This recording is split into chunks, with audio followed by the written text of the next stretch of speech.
Hello, Alper teacher. Hi. We are defending that education without technology is not possible. Okay. So we're defending modern education is possible without technology. Okay, let me introduce our guests, our valuable teachers from Poland and Romania. Yeah, just introduce yourself. I'm Nadia, an English teacher from Colegiul Economic, Râmnicu Vâlcea, Romania. I'm Halina from High School number 5 in Poland, Białystok City. Okay. Now I'm going to introduce the dear valuable students from Poland and Romania. Here's Eliza. Lisa. Eliza? Just Lisa. Okay. Just Lisa. Yeah. Okay. Here's Lisa. Yeah, you can Hi. introduce yourself. I'm Lisa from Poland. Hi, I'm Maria from Romania. So Yasin, maybe you should start first. Okay. I defend that education without technology is possible. And it's like more advantages for both students and teachers because technology distracts us so much. Like there's social media in it, there is games in it, there is music in it, and they all have such how do I say that, addictive content that it distracts us so much we sometimes lose the value of a goal in there. Disagree? Okay, yes. Since we live in times marked by the the most rapid development of technology ever, Yeah. it's impossible to exclude technology from education. What's more, if you do that, then it's like school would be going backwards in time, and it's not the purpose of education. Education needs to go forward. Yeah. But we can have how can I say, separate class for that. Separate class to adapt to technology. Why would we include technology in other classes too, where we could do the same thing without technology? Good argument. But you also said because it would save us more time. It would save us more time? How yes, so? you said that not using technology would save more time, which it's not necessarily true because it's thanks to technology we can do more things in classroom. Okay. We can prepare better for the tests. We can save trees, so we go eco because you need to have you don't have it on paper, for example, right? Yeah. You can just do it on your phone. Yeah.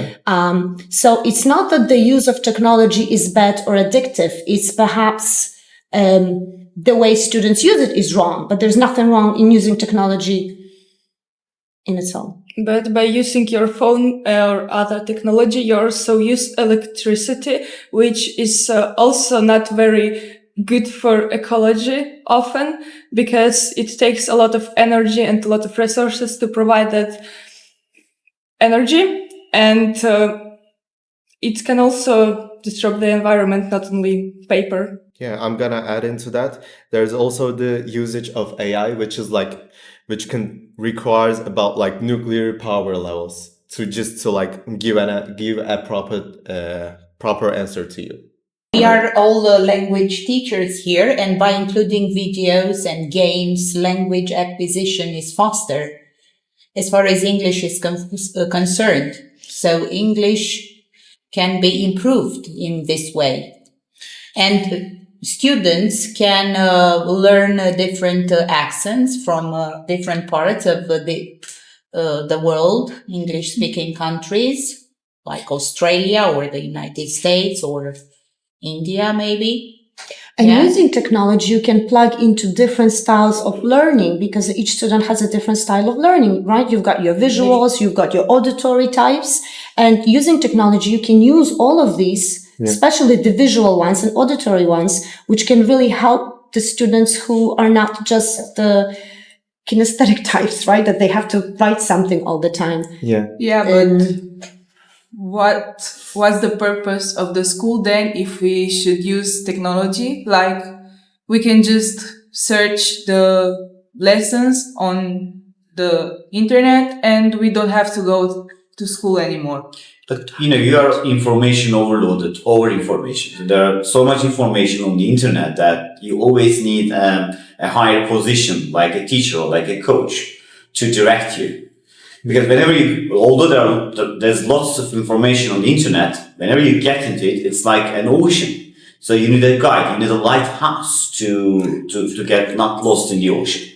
The technology can also misinform teachers because, as you told, there is a lot of information on the internet, and teachers also take a lot of materials from the internet, and teachers might not always check the accuracy of that information, and then we get misinformed by our teachers who get misinformed by technology. We experienced that.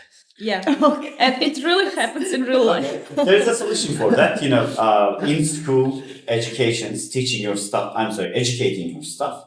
So if you have the internet literacy education, it won't be a serious problem for the teachers to reach the accurate information over the internet. But not all teachers have media literacy.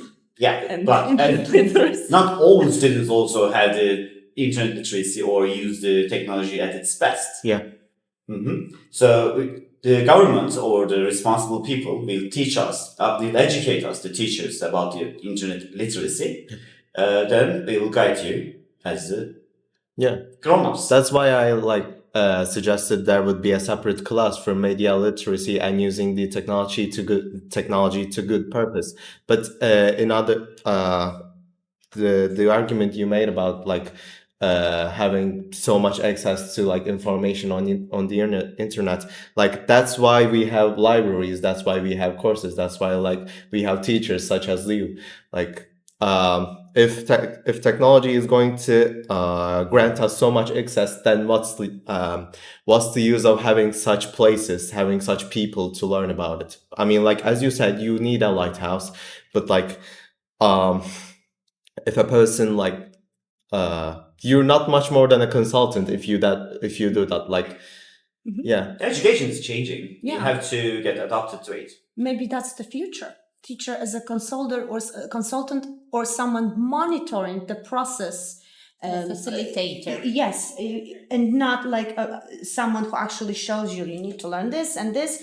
Perhaps in future you'd be doing it at your own pace, and we would be just the ones, I don't know, checking, making sure that it's done right. Because it's developing so fast, there's no way of stopping it. It's when they invented the wheel, and some people would say, oh, I'm not going to use it because I'm going to be all healthy walking to school because it's not good for the environment. But now we have the wheels, we have the cars and everything. Yeah. You can't stop it. Also, there is the effect of economy on education too. And as AI and technology progresses, it's also having a downfall too in these days. A downfall on what? Mm-hmm. Economy? Yeah. How? Because so many teachers, so many how can I say, language teachers, the teachers on university are losing their jobs because of AI, and the technological courses are becoming more and more popular, which is also controlled by biggest companies in the world. You mean they are replacing us? Yeah. Mm-hmm. And our skills as translators or interpreters, because now you can use technology to do that. Yeah. Okay. According to That's your a good idea, it's going argument. to have a positive impact on the economy because it's going to reduce the workforce. Yeah, it's going to reduce the workforce, but how are you going to, how can I say, provide for your family then? The right. threat is also that AI cannot always replace the person and do properly the task that the person usually does, but people still keep replacing people with AI because it might be cheaper, and then the thing they provide is done worse than it could have been done by people. Yeah. And I agree with It's that. also Can I decreasing the join? quality.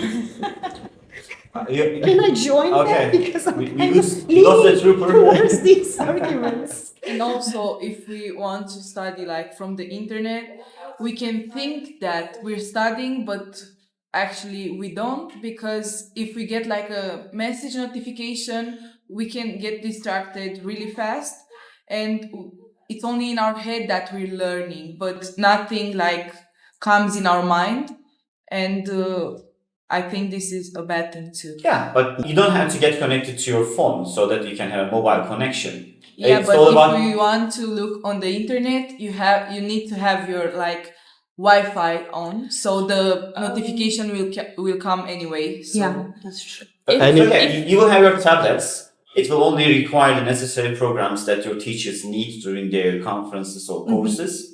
So yeah, it can be regulated. Yeah, but it you is can get 21st century. It's is not the same as you're in a class with a teacher and you're like just looking at the teacher. You can get distracted by, I don't know, if you have a cat and it comes on your bed, you pet it and you get distracted, or you hear a sound in the house. Okay. Yeah. What's your attention span? How many seconds? On average, it's 3 Or how many minutes? students, right? So it's- well, since she like followed here, it's more than 10 minutes. Okay, it's 10 minutes, more than 10. But as a teacher who doesn't have any access to technology, I have to take the attention of the students for non-stop 40 minutes.